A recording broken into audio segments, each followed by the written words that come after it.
afternoon to you. Mark Sudduth, HurricaneTrack.com, here with your Hurricane Pro and HD video blog for Saturday, September 14th, 2013.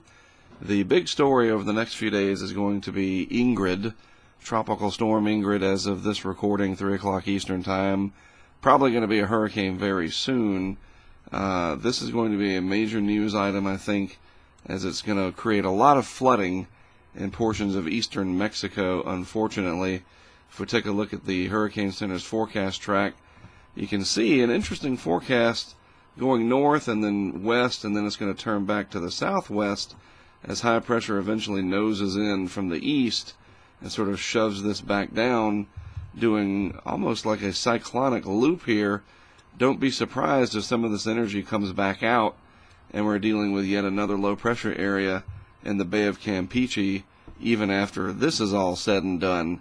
It may not be over until it's over, and then even then it may not be over. You'll see in the coming days, and it's all part of this very large circulation of low pressure. You have Tropical Storm Manuel in the eastern Pacific, and that is also going to impact Mexico, unfortunately, on the Pacific side. And then you've got Ingrid over here on the Gulf of Mexico, Bay of Campeche side, and a lot of rainfall coming up for this area. Let's take a look at a satellite animation of the region. We'll look at the western Atlantic basin since there's nothing really going on. In the eastern Atlantic, Umberto is no more. I think it's going to make a comeback. Let's get the animation going here. We'll talk about Umberto in just a minute. So here is a satellite animation. You can see pretty good banding features associated with Ingrid here, on its way to becoming a hurricane, the second one of the season, and then lots and lots of deep tropical moisture wrapping in from the Caribbean Sea, from the eastern Pacific, all part of this very large gyre of generally lower than normal pressures that have spawned Ingrid here and Tropical Storm Manuel in the eastern Pacific. I want to take a look at an interesting product from the University of Wisconsin. This is a different track map, really nice little dashboard type feature that their tropical cyclone page features. And so you see how Ingrid is supposed to turn and then come back to the southwest a little bit. But what I want to point out on this too is the amount of moisture that's in the atmosphere here, the total precipitable water. And I know it's hard to decipher what these colors mean, but this is rich, rich moisture, even more here in the Pacific. So this is nowhere near all that dry air that we've been talking about. And so all of this moisture is going to get tapped and wrung out over a good deal of eastern Mexico here. And you also have to consider the orographic lifting. There are mountains down here not too far inland from the coastal plain, and that'll help to wring out some of this moisture.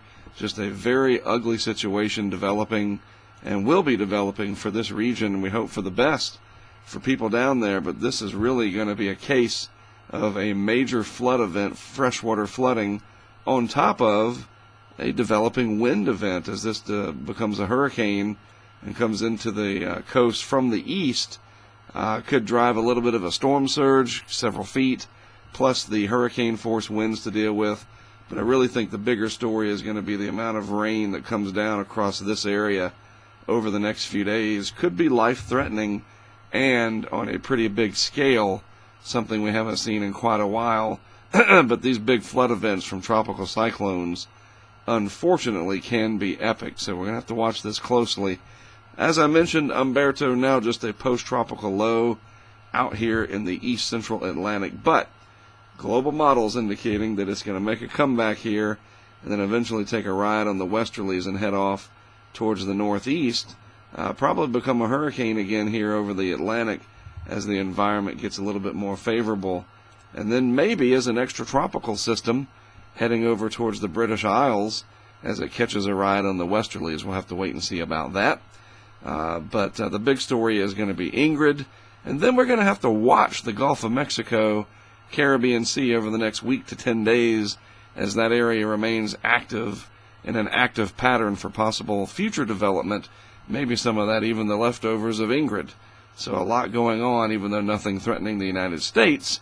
It's not all about what we would expect here in the U.S. There's other countries and the islands of the Caribbean to consider, and Ingrid definitely going to be a potential life-threatening situation for our friends down in Mexico.